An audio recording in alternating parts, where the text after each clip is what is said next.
نے جو حدیث بیان فرمائی کہ من وجد ساعتن فلم یزہی فلا یقربن مصلانا، کہ جو آدمی طاقت رکھتا ہو اور طاقت رکھنے کے باوجود قربانی نہ کرے وہ ہماری عیدگاہ میں نہ آئے۔ تو یہ اللہ کے نبی صلی اللہ علیہ وسلم نے اس کی تاکید فرمائی کہ ہر وہ شخص، ہر وہ مسلمان جو قربانی کرنے کی طاقت رکھتا ہے اسے قربانی کرنی چاہیے۔ قربانی کو زکوٰۃ سے جوڑ کر کے ہم نے ایک پریشانی مسلمانوں کے لیے کھڑی کر دی کہ زکوٰۃ تو فرد پر فرض ہوتا ہے، یعنی بیوی کے پاس سونا ہے تو اس پر فرض ہے، بیٹی کے پاس سونا ہے تو اس پر فرض ہے، بیٹے کے پاس سونا ہے تو اس پر فرض ہے، بہو کے پاس سونا ہے تو اس پر فرض ہے۔ سر نصاب تک پہنچ رہا ہے۔ معلوم ہے گھر میں 8 افراد رہ رہے ہیں اور 8 کے پاس زکوٰۃ دینے بھر کا کیا نام ہے نصاب موجود ہے، تو پھر ہر ایک پر قربانی کو واجب کر دیا جاتا ہے، یہ چیز صحیح نہیں۔ اللہ کے نبی صلی اللہ علیہ وسلم کے بارے میں آتا ہے کہ آپ ایک ہی جانور، حضرت عائشہ رضی اللہ تعالیٰ عنہ فرماتی ہیں کہ آپ نے ایک گائے قربان کی آل محمد کی طرف سے، یعنی نبی اکرم صلی اللہ علیہ وسلم کی ازواج مطہرات کی تعداد 9 ہے، آپ کو شامل کر لیا جائے تو تعداد 10 بن جاتی ہے، گائے میں شراکت صرف 7 کی ہوتی ہے، تو آپ نے ایک گائے پورے گھر کی طرف سے کیسے کریں؟ اس لیے اور دوسری احادیث سے جس سے یہ پتہ چلتا ہے کہ اللہ کے نبی صلی اللہ علیہ وسلم نے ہر گھر پر، ہر گھر کے بارے میں یہ بات کہی ہے کہ ایک قربانی پورے ایک گھر کے لیے کافی ہو جائے گی۔ گھر میں 50 افراد بھی رہ سکتے ہیں، 10 افراد بھی رہ سکتے ہیں، رہ سکتے ہیں، 2 افراد بھی رہ سکتے ہیں، 3 بھی رہ سکتے ہیں۔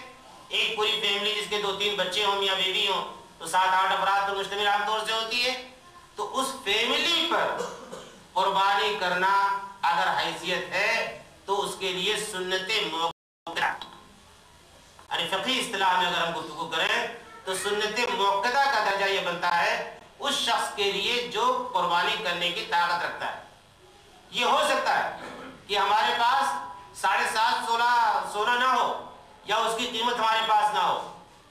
7.5 تولے کی سونا قیمت ظاہر بات 1 لاکھ سے اوپر بن رہی ہے، ایک آدمی کے پاس 50,000 روپے کاروبار کر رہا ہے، تو 50,000 روپیہ رکھنے والا شخص، ہماری عقل بھی یہ کہتی ہے کہ 3,000 روپے کا 4,000 روپے کا بکرا خرید کر کے وہ قربان کر سکتا ہے، تو وہ اللہ کے نبی کی اس حدیث میں آئے گا جس میں آپ نے فرمایا کہ جو طاقت رکھتا ہو قربانی کرنے کی اسے قربانی کرنی چاہیے۔ اب زکوٰۃ کو اگر ہم شرط قرار دے دیتے ہیں تو 50,000 والے کے لیے قربانی کرنا اس کے اوپر واجب نہیں ہے یا سنت نہیں ہے، سنت موقدہ نہیں ہے، لیکن یہ چیز صحیح نہیں ہے۔ اسی لیے اور دوسرے فقہا کے یہاں بھی اس بات کی کوئی گنجائش نہیں ہے کہ زکوٰۃ کو شرط قرار دیا جائے یا نصاب تک پہنچے ہوئے مال کو اس کے لیے شرط قرار دیا جائے، تب جا کر کے کسی مسلمان پر قربانی واجب ہوتی ہے۔ اچھا، اسی واجب کرنے کی وجہ سے کئی خرابیاں پیدا ہوئی۔ جب ایک خرابی ہم پیدا کر لیتے ہیں اپنی عملی زندگی میں تو پھر پریشانیاں بڑھتی چلی جاتی ہیں۔ قربانی دین کا شعار ہے، اسے آپ کو محبت کے ساتھ کرنا چاہیے، دل کے جذبے اور لگاؤ کے ساتھ کرنا چاہیے۔ معلوم یہ ہوا کہ سارے گھر کے افراد پر قربانی واجب ہے۔ بس سید نگر میں دیکھتا ہوں، ادھر دودھ پروارہ کے علاقے میں یونیورسٹی کے جو حضرات ہیں، معلوم ہے ظاہر بات ہے کہ لمبی چوڑی تنخواہ ملتی ہے اور بیٹا بھی ملازم اور بہو بھی ملازم اور بیٹی بھی ملازم اور داماد بھی ملازم اور میاں بھی ملازم اور بیوی بھی ملازم، تو معلوم ہوا کہ لاکھوں روپے مہینے گھر میں آتے، تو معلوم ہوا کہ بکرا تو لائیں گے تو جسے گھر میں قربان کرنا ہے، اب باقی لوگ کیا کریں؟ تو کسی مدرسے میں شیئر دے دیا، یہ 1500 روپے لے جائیے اور قربانی کر دیجیے، 1500 روپے یہ لے جاؤ ان کو دے دیا قربانی کرنے کے لیے۔ جس قربانی سے آپ کو لگاؤ نہیں ہے یا آپ کو یہ مطلب نہیں ہے کہ اس کا گوشت آپ کھائیں، تو اس قربانی سے حاصل کیا ہے؟ تو ایک مسئلے کو غلط طریقے پر ہم نے لیا یا صحیح طریقے پر اس کو نہیں سمجھا، جس کی وجہ سے یہ مسائل کھڑے ہوئے۔ اب معلوم یہ ہوا، میں نے خود دیکھا ہے اپنی آنکھوں سے کہ جو حضرات بڑے جانور کی قربانی شراکت پر یا پیسہ لے کر کے لوگوں کو کرتے ہیں، मालूम हुआ कई रोज तक पाए पड़े हुए हैं, गर्दन पड़ी को सर पड़ा हुआ है, कोई पूछने वाला नहीं है, चीर कौवे नोच नोच के खा रहे हैं। तो ये गोश्त की वो बेहुरमती होती है जिसे इस्लाम कतई पसंद नहीं करता, इजाजत नहीं देता। आप उतने जानवर की कुर्बानी करेंगे जितने जानवर को आप खुद संभाल सके और उसके गोश्त को उसके मुस्तहिकीन तक आप पहुंचा सके। ये इसे बाकायदा यानी लोगों ने, मैंने तो अल्लाह ताला बदगुमानी से बचाए, एक बिजनेस के तौर पर इसको लेना शुरू कर दिया लोगों ने। क्या कि खाने आ जाएंगी और खानों से क्या नाम है हमारा अदारा चलेगा, या हम जो रिफाही काम कर रहे हैं उस रिफाही काम को इससे ताउन और मदद मिल जाएगा। उनको इससे दिलचस्पी नहीं होती कि गोश्त का मसरफ क्या है और गोश्त को हम जिम्मेदारी के साथ तकसीम करें।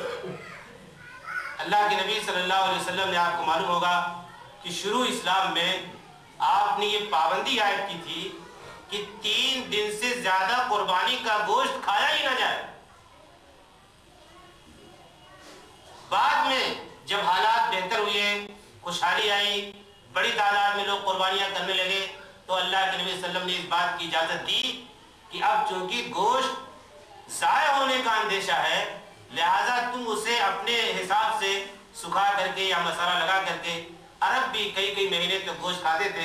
आज तो टेक्नोलॉजी का ज़माना है, फ्रिज हमारे पास मौजूद है, हम उसमें महफूज करते हैं, बर्फ़ में महफूज रखते हैं। उस ज़माने में जाहिर बात है अरब के रेगिस्तान में बर्फ़ का कोई तस्वुर नहीं है, लेकिन वो गोश्त को सुखा करके और कुछ अपने मसाले लगा करके उसको रखते थे और कई रोज़ तक उसको खाया करते थे। एक सहाबी जो सफ़र पे गए हुए थे, वो लौट करके जब घर आए, चौथा या 5वां रोज़ था या 6वां रोज़ था, उनकी बीवी ने जब खाना पेश किया तो उसमें गोश्त था। पूछा ये गोश्त कहाँ से आया? कहा ये कुर्बानी का गोश्त है। कहा तुम्हें मालूम नहीं अल्लाह के नबी सल्लल्लाहु अलैहि वसल्लम ने 3 दिन से ज्यादा कुर्बानी का गोश्त खाने से मना फरमाया?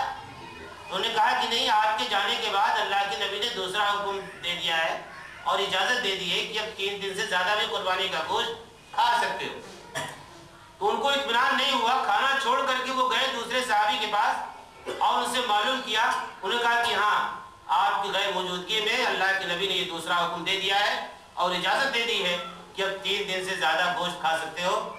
तो वो वापस आए और फिर उन्होंने दस्तरखान में बैठ करके खाना खाया। इससे आप अंदाज़ा कर सकते हैं कि जिस समाज में और जिस मुआशरे में हम रह रहे हैं, वहाँ मुसलमानों की, गरीब मुसलमानों की ज़रूरतें क्या हैं, और इसी से ये पता चलता है कि कब गोश्त हमें स्टोर करना चाहिए और कब नहीं करना चाहिए। ये खराबी और पैदा हुई कुर्बानी के गोश्त के ताल्लुक से। कुछ मसाइल जो ज़रूरी हैं वो बयान करूँगा मैं इंशाअल्लाह, लेकिन जिन मसाइल के सिलसिले में बहुत ज़्यादा हम लोग लापरवाह हो गए हैं या बेपरवाह हो गए हैं, उन पर आपकी तवज्जो मौसूल कराना चाहता हूँ मैं कि जिस माशरे में गरीब मुसलमान ज़्यादा बड़ी तादाद में रहते हैं, वहाँ गोश्त को स्टोर करने का या 15 रोज़ तक या 20 रोज़ तक फ्रिज में रखने का कोई सवाल पैदा नहीं होता। इसीलिए कुरान मजीद में जो बात कही गई कुर्बानी के गोश्त के ताल्लुक से कि खुद खाओ, खिलाओ, वातिमुल कानिया वल मुतर्रा, यानी मोहताजों गरीबों को भी खिलाओ। अब इसके सिलसिले, इस आयत के सिलसिले में भी एक थोड़ी सी गलतफहमी पैदा हो गई। लोग ये समझते हैं कि 15 किलो गोश्त है या 20 किलो या 25 किलो गोश्त है तो उसे 3 हिस्सों में बराबर बराबर डिवाइड कर लिया जाए। 15 किलो गोश्त है फर्ज कीजिए, 5 किलो खुद रख लीजिए, 5 किलो अजीज़ों रिश्तेदारों को दे दीजिए और 5 किलो गरीबों को तकसीम कर दीजिए। ये मकसद नहीं है कुरान मजीद की आयत का कि बराबर बराबर डिवाइड किया जाए। मकसद कुरान मजीद की आयत का ये है कि 3 तरफ आपका गोश्त जाना चाहिए, यानी आप खुद खाएं, अजीज़ों रिश्तेदारों दोस्त अहबाब को दें और गरीबों और मोहताजों तक भी गोश्त को पहुंचाएं। हो सकता है कि एक फैमिली में 2 ही मेंबर हो, अब वो 25 किलो का बकरा कर रहे हैं तो 7 या 21, 8 या 24, 8 किलो गोश्त लो करके क्या करेंगे? वो उनके लिए बहुत ज़्यादा है, तो वो सिर्फ 2 किलो में खाना जितनी उनकी ज़रूरत है 2 किलो रख लेंगे, बाकी अजीज़ों रिश्तेदारों को दे दें। हो सकता है कि रिश्तेदार ज़्यादा बड़ी तादाद में हो, उनको उनका हिस्सा 8 के बजाय 10 किलो पहुँचाना पड़े, 10 किलो पहुँचा दीजिए आप।